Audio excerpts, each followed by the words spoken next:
ভয় পেয়ে গেছি। কেন? কোত্থেকে চলে আসলি? হ্যাঁ, তো ওখানেই আছে, চেক করতে গেল আর বাচ্চা আছে নাকি। একটা বক্স দিয়ে দিলে ওর সুবিধা হতো। কিরে পেয়েছিস তো বেবি? নে এবার ঠিক করে রাখ। বাবা কদিন ধরে পাগল করে দিয়েছে বেবির জন্য। রাখো, ঠিক করে রাখো। এই কাপড়টার উপর রেখে নাও, ঠান্ডা লেগে যাবে। এই তো কাপড়ে রাখো। তোমরা দেখতেই পেলে ম্যাও কিন্তু ওর বেবি পেয়ে গেছে। ও বেবি নিয়ে আবারও চলে এসেছে আমার বাড়িতে। এইখানে খাটের নিচে দেখো রেখেছে। তা ওকে একটা বক্স দিয়েছি, ও সেখানে বেবি যত্ন করে নিয়ে আছে। কিন্তু তারপর কি হলো আমার বলতে খুব খারাপ লাগছে যে আমিও ভাবতে পারিনি যে এটা হতে পারে। আমি ভেবেছিলাম একটা বেবি, আগের বার যে প্রবলেমগুলো হয়েছিল আমি ঠিক করেছিলাম এবার আর সেগুলো হতে দেব না, খুব যত্ন করে বেবিটাকে বড় করব। কিন্তু সেটা আর হলো না। 10 থেকে 12 দিনের মাথায় বেবিটা মারা গেল।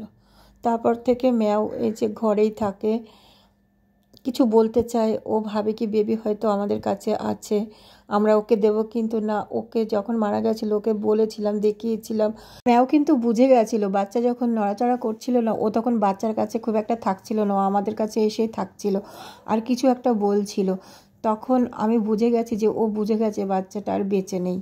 এই বেবিটা দেওয়ার আগে ম্যাও যে কী করেছে সেগুলো তোমাদের যদি দেখাতে পারতাম তাহলে তোমরা বুঝতে পারতে যে ও বেবিটা রীতিমতো এখানেই দেবে, আমার বাড়িতেই দেবে বলে ও আমাদের সাথে পুরো জোর জবরদস্তি করছে। আমরা বলছি না তুই এখানে বেবি দিবি না, তুই অন্য কোথাও দে না, ও তত ম্যাও করে বলছে যে এখানেই ও বেবি দেবে।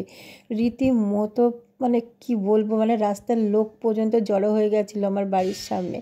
আমি বলছি না তুই ঘরে ঢুকবি না, ও ঘরে ঢুকবে, এই নিয়ে লাস্টে আমি হেরে গেছিলাম। তারপর ওকে আমি বললাম ঠিক আছে তুই ঘরেই বেবি দে। কিন্তু ওকে যখন বললাম যে তুই ঘরে বেবি দে, ও কিন্তু কোন জায়গাটা বেবি দেবে সেইটা ও বুঝে উঠতে পারছিল না। ও প্রত্যেকটা ঘরে ঘুরে ঘুরে দেখলো কিন্তু ওর পছন্দ হচ্ছিল না। শেষমেশ ও আমার দোকান, আমার ঘরের সাথেই দোকান, সেই দোকানে গিয়ে বেবিটা দিল।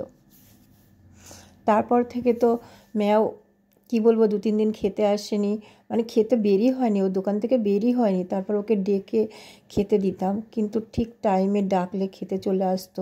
আবার বেবির কাছে গিয়ে মানে বেবির কাছে থাকতো, আবার দেখতো কোনো হুলো মানে দোকানে আসছে কিনা সেটাও পাহারা দিত। কিন্তু সেদিন সত্যি আমরা বুঝতে পারিনি যে কী করে ঘটে গেল, মানে হুলো কী করে টের পেয়ে গেল যে অতটা লুকানো, মানে এতটা লুকানো জায়গায় বেবিটা ছিল যে আমরাও খুঁজে প্রথম দিন পাইনি। কিন্তু হলো কি করে বুঝলো, আর ঠিক বেবিটাকে গলায় কামড়েও দিয়েছিল, সেটা আমরা প্রথম দিন মানে বুঝতে পারিনি।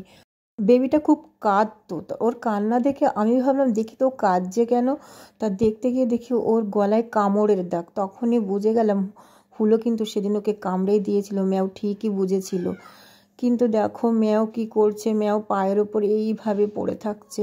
ও বেবির জন্য এতটা ওর কষ্ট হচ্ছে আর বলছে যে বেবি এনে দিতে। স্বপ্নেও কোনোদিন ভাবিনি যে কোনোদিন কোনো বেড়াল আমার পায়ে এসে এরকম মানে শুয়ে পড়বে আর বলবে যে তার কোনো বিপদ হয়েছে।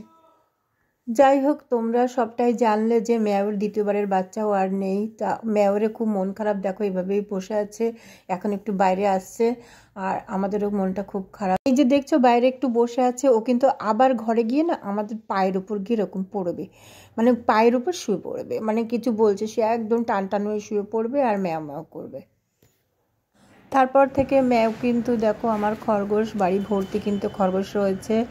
ম্যাও কিন্তু খরগোশদের কিছু বলে না, দেখো খরগোশ আর ম্যাও একসাথেই থাকে কিন্তু থাকতে দিই না, ভয় পাই, যেহেতু অর্ধেকটা টাইম বাইরে থাকে আবার অর্ধেকটা টাইম আমার ঘরে থাকে। ভিডিওটি ভালো লাগলে লাইক কমেন্ট শেয়ার করে দিও।